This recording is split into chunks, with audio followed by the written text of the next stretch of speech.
He is a true political leader, hero in politics అంటే లోకేష్ అన్నని చెప్పుకుంటాం. ఈరోజు 35 సంవత్సరాలు బట్టి అసలు మేము ఎన్నో బాధలు పడ్డాము, కానీ మాకు దేవుడు ఫలితం ఇచ్చాడు లోకేష్ గారు. ఆయన్ని పప్పు అనే విమర్శించేవాళ్ళు, దాన్నే ఆయన పట్టుదలగా తీసుకొని ఈరోజు శభాష్ లోకేష్ అనే స్థాయికి తీసుకెళ్ళగలిగారు.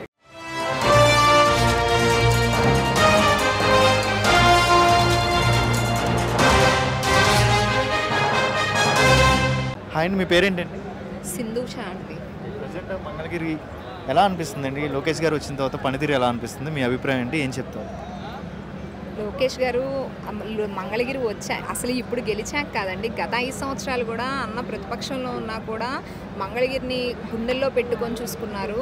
అసలు 26 సంక్షేమ పథకాలు, గెలిచిన ఎమ్మెల్యే గారు ఎక్కడున్నారో తెలియదు, నియోజకవర్గాన్ని వదిలేసి వెళ్ళిపోయినా 26 సంక్షేమ పథకాలు పెట్టి అన్న ప్రతిరోజు కూడా ఎక్కడ యువగళం చేయనివ్వండి, రాష్ట్ర వ్యాప్తంగా ఎన్ని పర్యటనలు చేసినా కూడా మంగళగిరి ప్రజలకి వాళ్ళ కష్టాలు తీరుస్తూ, వాళ్ళు అడిగింది చేస్తూ, స్త్రీ శక్తేనా ఒక మరి ఎంతోమందికి తోపుడు బళ్ళు ఇచ్చారు, సెలూన్స్ చైర్స్ ఇచ్చారు, రోడ్లు కావాలన్న వాళ్ళకి గ్రావెల్ రోడ్లు వేశారు, ట్యాంకర్స్ పెట్టారు, వాటర్ ప్లాంట్స్ పెట్టారు, సంజీవని అని చెప్పేసి అనేక రకమైన 26 సంక్షేమ పథకాలు పెట్టి నిత్యం ప్రజల్లో అందుబాటులో ఉంటూ ప్రజలకు కావాల్సినవన్నీ చేస్తూ అనుకోనటువంటి అఖండమైన మెజారిటీతో ఈ ప్రజలు లోకేష్ గారు అయితేనే మా బాధలు తీరుస్తారు అనే నమ్మకం కల్పించుకొని ఆయన ఊహించిన దానికన్నా కూడా ఎక్కువ మెజారిటీతో ప్రజలు గెలిపించుకొని ఈరోజు ప్రపంచంలో లేని రోల్ మోడల్ మంగళగిరి కాన్స్టిట్యుయెన్సీ అనే విధంగా అన్న ప్రతి దానిలో కూడా ముందుకు తీసుకెళ్తూ 100 పడకల ఆసుపత్రికి ఇప్పుడు రేపు శంకుస్థాపన చేస్తున్నారు 12వ తారీఖున ఈ నెల. అలానే పేదలు అన్న గత రచ్చబండ కార్యక్రమాల్లో ఎంతోమందిని కలిసినప్పుడు ఇళ్ల పట్టాలు కావాలి మాకు ఉండడానికి, వేరే చోటకి మేము ఇన్ని సంవత్సరాల నుండి ఉండి వెళ్ళలేము అని వాళ్ళు కోరిందే తడవుగా అన్న వెంటనే 9 నెలలకే వాళ్ళకి ఇళ్ల పట్టాలు ఇవ్వడం జరుగుతుంది. ప్రతి ఒక్కరూ కూడా ఈరోజు జీవితకాలం కూడా మాకు మంగళగిరికి ఈయనే లోకేష్ గారే శాసనసభ్యులుగా ఉండాలి అనే విధంగా గుండెల్లో పెట్టుకొని గుడి కట్టుకుంటా ఉన్నారు. ఒకప్పుడు లోకేష్ గారు అంటే గతంలో అన్నారు కదా చాలామంది పప్పు అని ఈ టైప్ ఆఫ్ వర్డ్స్ అన్నారు. ఇప్పుడు ఆయన పనితీరు చూస్తుంటే ఎలా అనిపిస్తుంది? గతంలో అన్నవాళ్ళు మాటల మీద మీ అభిప్రాయం ఏంటి? ఏంటి పప్పు అన్న ఆయన అసలు అన్న వాళ్ళు అసలు మాట్లాడగలరో లేరో, ఆయన ప్రెస్ మీట్ పెడితే ఎన్ని మాటలు తడబడతారో, అసలు ఎంత కామెడీ చేస్తారని జబర్దస్త్ షో మించి కామెడీ చేస్తారో అది అందరికీ తెలిసిన విషయం. ఈరోజు పప్ప నిప్ప అనేది he's a true political leader, hero in politics అంటే లోకేష్ అన్నని చెప్పుకుంటాం. ఈరోజు విజనరీ లీడర్ అంటే బాబు గారు, ట్రూ లీడర్షిప్ అంటే లోకేష్ అన్న. లైక్ చాలా మందికి ఇల్లు ఇచ్చాం అని చెప్పి వైసీపీ నేతలు అన్నారు. ఒక మంగళగిరిలోనే కొంత ఇప్పటికే లక్షలాది మంది వస్తున్నారు ఇక్కడ ఇల్లు పట్టాలు తీసుకోవడానికి.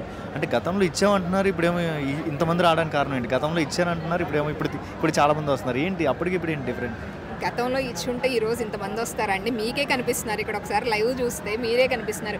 ఎక్కడండి ఇచ్చింది? సెంటు స్థలాలు అని చెప్పేసి ఎక్కడో ఊర్లు చివర అడవుల్లో అలాంటి చోట్ల ఇచ్చి వాళ్ళకి ఒక రోడ్డు సదుపాయం లేదు, ఒక కరెంటు సప్లై లేదు, ఒక వాటర్ ఫెసిలిటీ లేదు, అలాంటి చోట్ల ఇచ్చి ఎక్కడో ఈ ఊర్లో ఉండే వాళ్ళు పొరుగు ఊర్లు వెళ్ళి అడవుల్లో ఉండాలంటే ఉండగలరండి? వాళ్ళ పిల్లల్ని చదివించుకోవాలన్నా, ఏదన్నా బయటకు వెళ్ళి ఏమన్నా వస్తువులు తెచ్చుకోవాలన్నా, సరుకులు తెచ్చుకోవాలన్నా వాళ్ళు ఆ రోజు కొంతమందికి ఇచ్చారు, కానీ వాళ్ళంతా కూడా ఆ రోజు అసంతృప్తిగానే ఉన్నారు. మేము ఆ అడవుల్లోకి ఏమి వెళ్ళి ఉండమని చెప్పి ఈ రోజు వచ్చి మాకు ఇక్కడ ఇవ్వండి అని ఆ లబ్ధిదారులు కూడా అడగటం జరిగింది.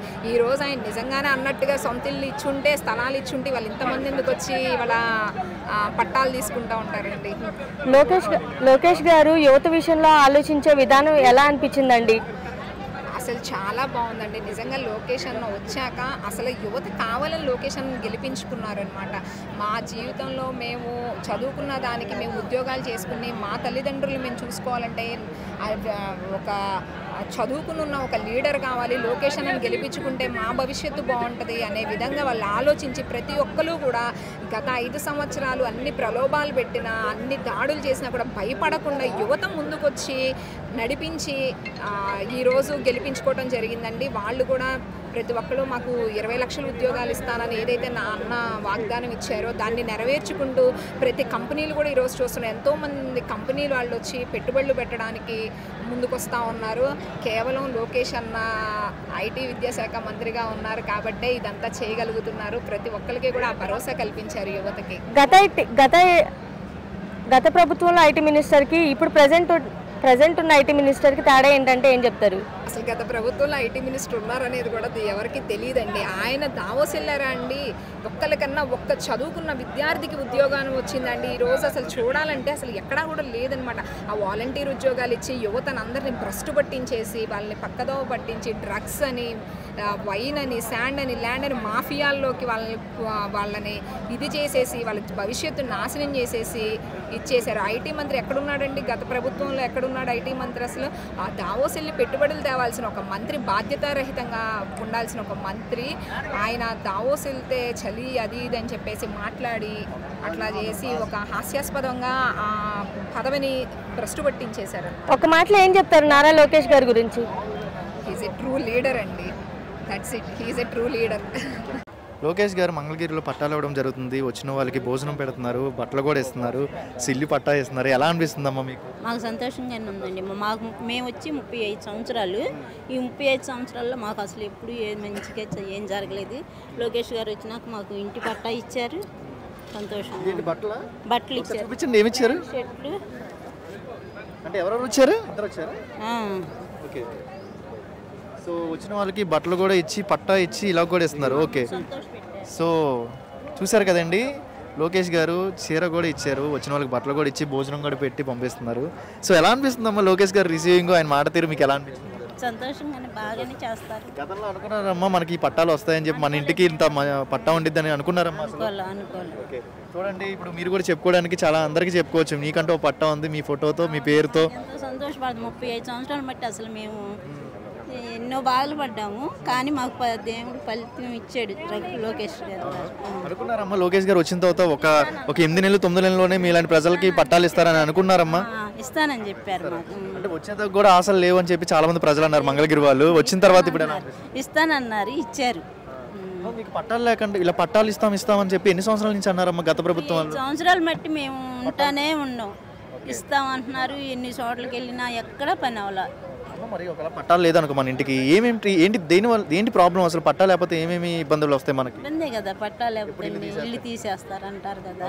ఇప్పుడు మాకు సంతోషంగానే ఉంది. పట్టా ఉన్నా కూడా ఇప్పుడు దీన్ని అమ్ముకున్నా కూడా మనకి ఎక్కువ ధర కూడా ఉంటుంది. అమ్ముకోమండి, మాకు ఇల్లు లేదు కదా.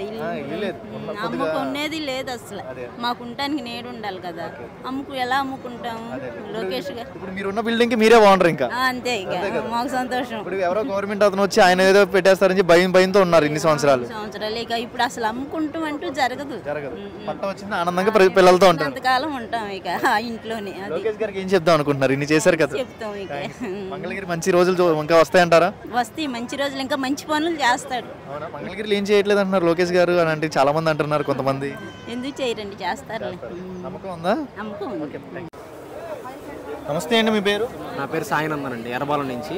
ఈరోజు చరిత్రలో ఎక్కడ లేని విధంగా ఎర్రబాలెం గ్రామంలో కానీ మంగళగిరి నియోజకవర్గంలో కానీ ఇళ్ల పట్టాలు శాశ్వతంగా ఇస్తున్నారు పేద ప్రజల కోసం. ఇప్పుడు చూసుకుంటే మనం అక్కడ ఉండే వాళ్ళందరూ మధ్యతరగతి వారు, అలాగే రోజువారీ కూలి పనులు చేసుకునే వారికి ఇంటి పట్టా అందించడం అనేది చిన్న విషయం కాదు. 1000 కోట్ల వ్యయంతో ఈరోజు ప్రభుత్వం తరఫున నారా లోకేష్ గారు చాలా ఓపికగా, మీరు ఒకసారి చూసుకుంటే ఈ విషయం, ఈ పట్టాలన్నీ ఇవ్వటం ఒక ఎత్తు అయితే ప్రతి ఒక్కరికి ఓర్పుతో స్వహృదయంతో స్వాగతం పలుకుతూ, చిరునవ్వు చెందకుండా, చెరిగిపోకుండా ప్రతి ఒక్కరిని పలకరిస్తూ పట్టా అందజేస్తున్నారు. ఈ రోజు వరకు 500 పట్టాలు అందజేయడం జరుగుతుంది. ఈ 500 పట్టాలకి ప్రతి ఒక్కరికి లోకేష్ గారే స్వయంగా ఇవ్వడం జరుగుతుంది. ఇలాంటి నాయకుడు మా నియోజకవర్గాన్ని దొరకటం ఎంతో అదృష్టంగా భావిస్తున్నాము.